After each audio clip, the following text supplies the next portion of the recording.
Bruno, How are you? Are you okay? how are you today? I'm okay. How are you? I'm great. Nice to meet you. Nice to meet you. Thank you for the invite. Yes, sir. Where are you located? I am located in London, London, UK. Okay, excellent. Well, it's great to meet you. And I want to begin our conversation and getting into all of the things that are a part of your world, which is fascinating. And I want to know, how did you survive the last 3.5 years of the pandemic? How did you get through it? How did it change you? Okay. Well, and you want to start now, or you want to? Oh, yeah, I come from jazz radio, so we tend to just hop right in. All right. Okay. Good. I'll comment a bit about myself. I am a university professor here in the UK. I have been teaching business modules for nearly only 25 years.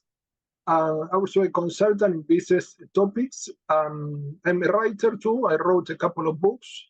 My latest book is titled The Art of Compassionate Business, that try to combine the human aspect of business relationships and also profitability, productivity, what we call quantitative aspect of business. And I feel that it's a very important piece of research, a research study, because what I observe as a consultant and also as an advisor of different organizations is that most of the companies tend to be focused on only what we call the quantitative aspect of business, for example, market share, profitability, productivity, and they forget the relational aspect of business, which imply empathy, care, support, camaraderie, loyalty, commitment, and compassion. And what we have to think is that these key performance indicators, what make a company successfully, economically speaking, these key performance indicators are always the result of strong relationship with different stakeholders. I call stakeholders individuals and organizations with interest in the company. For example, customers, suppliers, employees, community members. And what I observed that when this relationship with different stakeholders, external, for example, community members, customers, suppliers, and internally within a company, management employees are very strong and they are mutually beneficial. This means when they are both parties obtain a benefit from this relationship, these key performance indicators, these economic indicators tend to be naturally achieved with no problem, effortlessly. Instead, when you focus only from the business perspective, only on economic aspects, leaving aside the human aspect of business activities, these key performance indicators go down. Why? Because all organizations are interdependent. This means that they are relying on customers, relying on employees, relying on community members, relying on suppliers. So there is a network of interdependence where the company cannot succeed. No company, and this applies also to non-profit organizations. No organization can succeed with the support of these stakeholders. So, and this is getting me very excited because I observe that there is a new generation of organizations that are not only focused on what we call the bottom line profit, but also they use what we call a very simple model that is called the triple bottom line. P for profit, the second P will be for people, caring for people. All people have needs, not only economic needs, but emotional needs, mental needs, social needs. And we call people customers, suppliers, employees, community members, and other organizations, but also the third piece for the planet. Companies that take into account the concept of sustainability, which implies that they try to bring a better world. They try to bring about positive impact on the society, and they try, for example, to use renewable sources of energy. They try to bring about positive impact on society, for example, donation to society, charitable causes, and so on. The question that you asked about the pandemic, during the pandemic, I was researching on this topic, and I gave a lot of talks on this topic, and it's got me very engaged. And what I observed during the pandemic here in the UK, I can talk about the UK, I was living in the UK, and what I observed that also, again, the two examples of companies that during the pandemic fired employees mercilessly, without any compassion, employees that gave their heart, the best of their time, in some cases leaving their families aside, not sharing a good time with their children, very committed to achieving the company's project in a very loving way. And these employees were unrecognized, unacknowledged, and also fired with no compensation. This is a very interesting example of companies that are only focused on the bottom line. Employees are considered as replaceable cogs in the organizational machinery. That when the machinery doesn't generate profit, the company doesn't generate profit, these employees are discarded. Instead, I saw another type of companies, a second category of companies that obviously, luckily, unfortunately, they were focusing not only on profits, but when the profits were dwindling, when they were going down because of the pandemic, lockdown, and so on, these companies try to engage with employees. In some cases, they gave some compensation. They allow employees to be more flexible in these challenging times. For example, coming late to work or work from home. In some cases, they were suspending these employees for a certain period of time, but not firing them.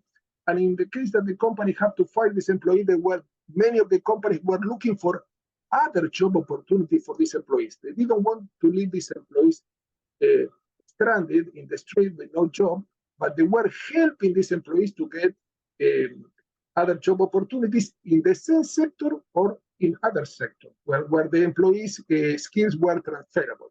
So you see this in the pandemic. We saw the two examples very pronounced, and you see like these two categories are getting far away because you have very distinct example of companies that are very, very profit-oriented. And in many cases, what is very curious about these companies is that, these companies try to obtain profit in many cases by all means. And by all means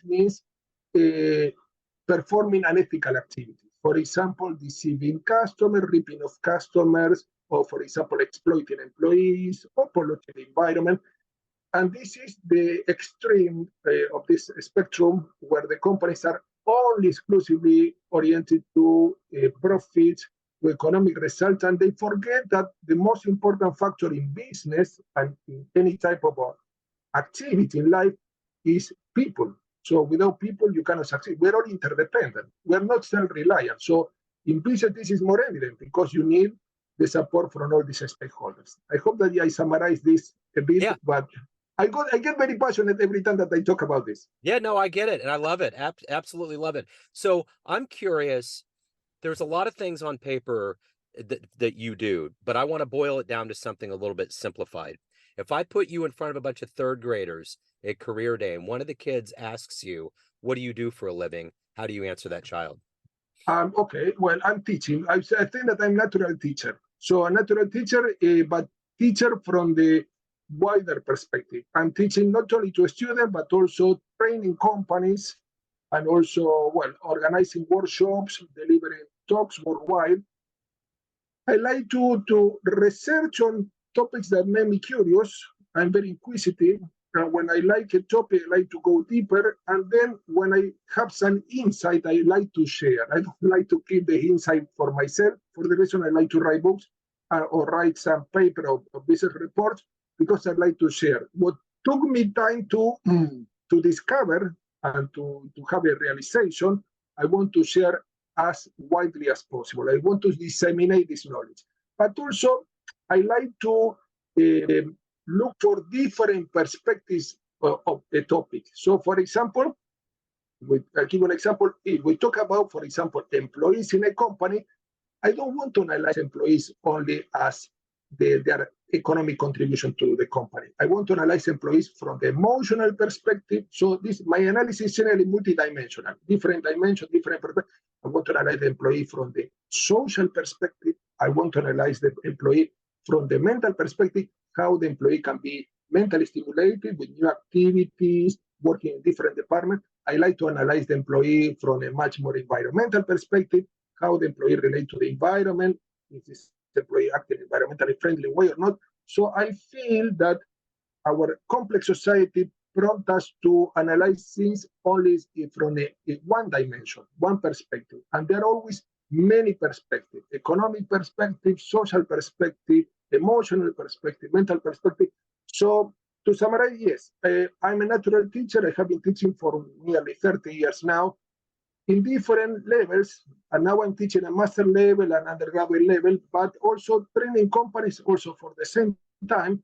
And I always feel pleasure and I feel passion when sharing my knowledge, and also when being challenged with questions that make me think, because I don't believe that I know it all. But when I feel that someone is asking me very challenging question, this makes me humble, because if there is something that I don't know, made me very inquisitive, and made me find out as soon as possible to look for the answer. So yes, natural teacher will be this will be the mission in my life, the personal and professional purpose. So when you were in the third grade, when you were young, what did you want to be when you grew up? Well, when I wanted to be, when I was a third grader, I wanted to be a cartoonist. I used to draw a lot of cartoons. But I have to be honest, I didn't feel very supported, probably because they didn't see probably a way of living drawing cartoons. But I was very good at drawing cartoons. This was my artistic side, and I draw a lot of cartoons. I kept all these cartoons like a souvenir, and then I feel that this artistic side got channeled in a much more social way through writing books. It's not the same as cartoons, but all this creativity and this creative impulse, this creative passion got channeled through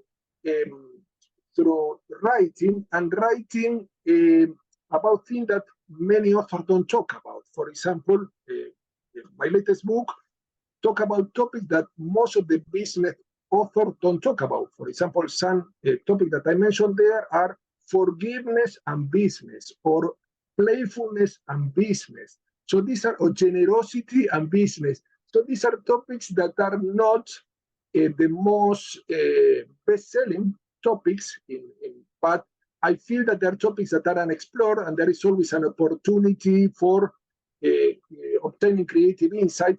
And yes, this is probably the reminders of my cartoonist passion that was left aside. Maybe I can take up in the future. But yes, I was very creative. I like to write cartoons. I used to develop stories with my own characters, and I was very playful with this. I did it for many years, so probably 5, 6 years. And so this was then uh, channeled in a much more socially acceptable way. But I still like drawing cartoons, and well, I do this like a kind of a hobby. I don't do for a living. So where were you born and raised, and how did you get this fascination with Yeah. business? Yes. I'm Italian, Argentinian. I was born in Argentina, in the third city of Argentina, the city where the famous football player Lionel Messi was born, Rosario. It's a big city, it's 2 million inhabitants. It's a city that is very industrial and is by the sea, a very big river that goes down the sea, that is the river, Paraná River. And it's a city that is very interesting from the viewpoint of the Soviet thriving, very like a moving city. And yes, I was raised by parents, but I spent a lot of time with my grandparents. And well, when I was staying with my grandparents, this is where I developed the passion of my hobby of drawing, and also developing stories. So yes, this was Argentina, and also my grandparents are from Italy, so I have both backgrounds. So born in Argentina, but also half of my family is in Italy, in the north of Italy, near Venezia, Venice, and so I have like a combination of Italian and Argentine. Wonderful. So who's been a hero for you in your life? My heroes, well, I feel that the heroes, when I was a child, were all these characters, cartoon characters I like, especially obviously the developer of these cartoons.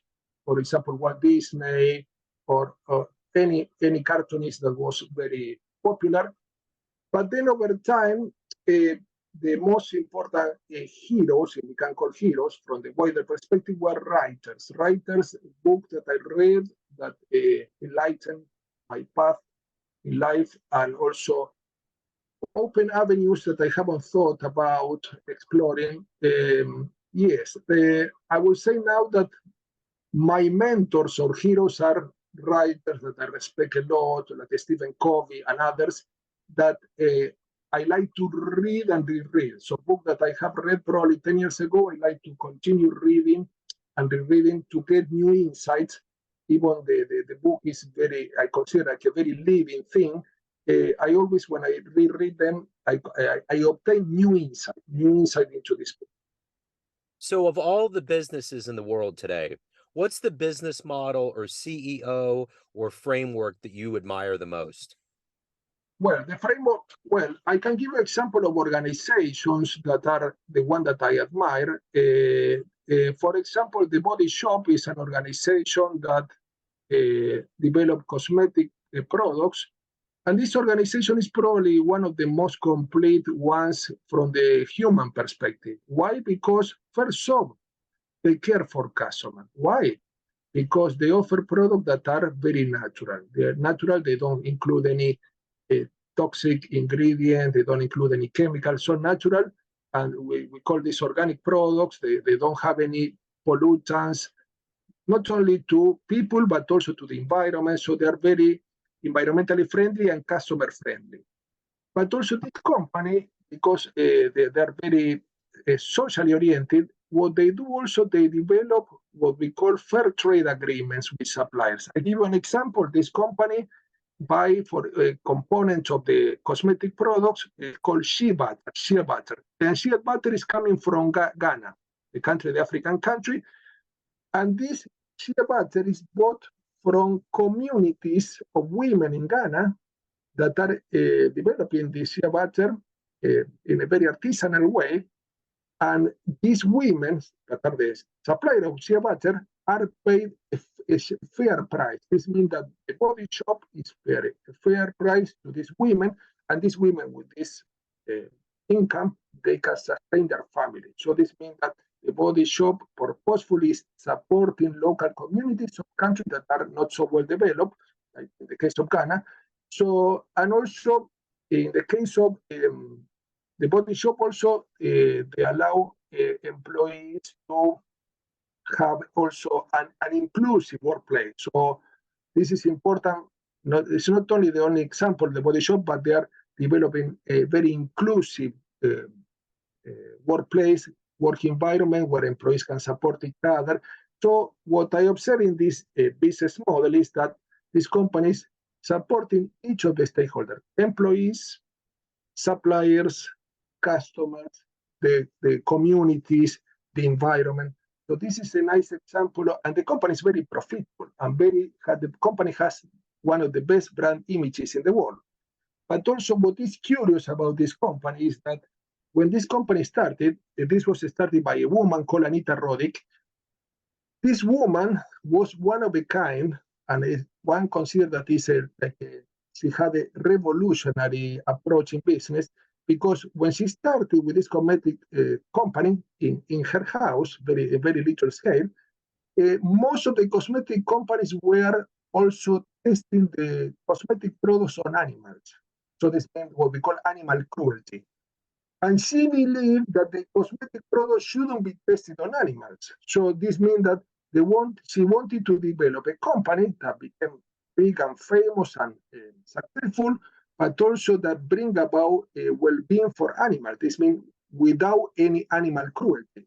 And so was one of the first companies to develop cosmetic products without animal cruelty. Also caring for another stakeholder, means the fauna, the animals. So this means, and this what made this company successful also. Always very committed to their values, very transparent and noble values, lofty values such as support for the environment, support of the communities, and so on. So, speaking of success stories, what's been your best success story as a professional? on a professional level, what I observe that when I'm training companies, what I observe that some companies are very reluctant on this type of ideas. And I remember the case of a company that was a company familial company that was they didn't think that this was a good idea to be human oriented, and they were extremely profit oriented. And I offer like a taster, a free training to see they were interested, at least curious about these ideas, because they were not doing so well. They were not doing so well, but they were in a state of conformity. They were a bit resistant to change. And we have a mini workshop to introduce them to these ideas, and then they got much more interested in a much longer workshop. And what I observe is the change, the very gradual and slow change, but from a company being profit-oriented and not economically successful, very small company, to a company that grew over time and very gradually, and also a company that, for example, every time that the employees achieve an objective, the company paid a retreat for these employees to celebrate their achievement. This means not trying only to cater for economically the employees, for example, good salary, but also recognizing this employee's achievement, this employee contribution. What I clearly teach in this type of workshop is the importance of generosity in business. Most of the companies are not generous. They want to get more profit. They want to get more customers. They want to get more market share. And what we have to understand that only obtaining is like an imbalance approach. Why? Because it's like a respiration. You cannot inhale without exhaling. So it's like a cycle. Well, and this simple change, the company being more generous, which is not only giving tangible things, like for example, a retreat for employees, but also giving support, writing down a thank you note to the employees, personalized when they are treating customer well. When the employees have a very nice achievement, well, organizing a social event when they don't talk about business topics, when they talk about life and interests and hobbies and so on, and dreams and expectations, this change completely. And there is a lot of research that simplify this. I want to mention only a little bit of research that I generally give this in the workshop, that the two researchers observe that when the workplace is human-oriented, this means when people genuinely care for each other, when they support each other, employees tend to feel more satisfied, but also make customers more satisfied. Why? Because when employees feel fulfilled, realized, they feel happy, they feel content, they feel supported, they try to give their best to customers. And this customer also try to recommend this company's product to other customers. This thing about the positive. But also when the company is human-oriented, the workplace human-oriented, these employees have less absenteeism. Less absenteeism, this means they like to go to work. They enjoy going to work, and also they have lower stress level, which increase productivity, increase also profitability, and so on. So this brings about positive effect. It's not only treating people well, but this has very concrete positive economic impact. We have to explain all this sequence of cause and effects to companies because it's counterintuitive. Many companies say, no, I'm not here to do charity, to treat employees well, or to treat customers. I'm here to make profit. Yes, but you need all these people on your side. You need customer on your side, cooperating with you need employees cooperating with your company to get profit. So you need everyone on your side, not against you. If you don't treat them well, how do you expect them to cooperate? If you deceive customers, how do you expect them to write positive reviews? Am I clear? So this is counterintuitive in some cases, but I felt a lot of satisfaction because I saw the progress of this company through only profit-oriented to a company that now is thriving, and also, obviously, is also inviting other companies in this new paradigm, this new perspective on business. So, Bruno, everyone out there has a perception of you. Your family, your friends, the readers of your book, your students, everyone that you touch. But you ultimately run the show. What's your perception of you? Who do you think you are? Well, my perception of me is that I'm a curious person. I'm a childlike person. I like the playful attitude. The playful attitude is always accompanying me with when I'm researching. So I'm not very serious or formal or structured when researching on a topic, but I'm much more playful. I always like to go in zigzag. I like to challenge myself. I try to humble myself as much as possible. I'm a discoverer. I'm like I would say if I have to define with a metaphor, I like exploring child. I like explorer.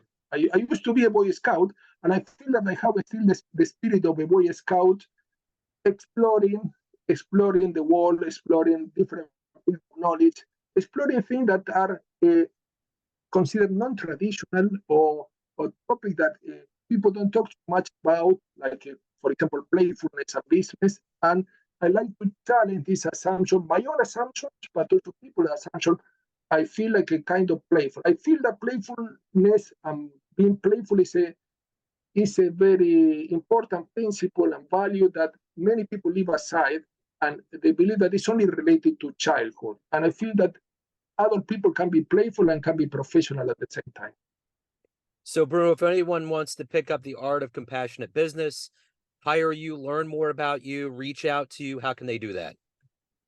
Oh, okay. They can reach me on LinkedIn, or they can check my website www.brunocignacco with double C at the end.com, brunocignacco.com, or they can check the Art of Compassionate Business. If they want to buy the book, buy the second edition. The second edition that is a white cover, because you have the first edition, but the second edition has 150 pages more with a lot of cases, and you can find in any bookshop online or offline. It's all worldwide since the beginning of December. Bruno, you're fascinating. Thank you, sir, for your story. Thank you for your time. Best of luck with everything. Thank you very much. Have a great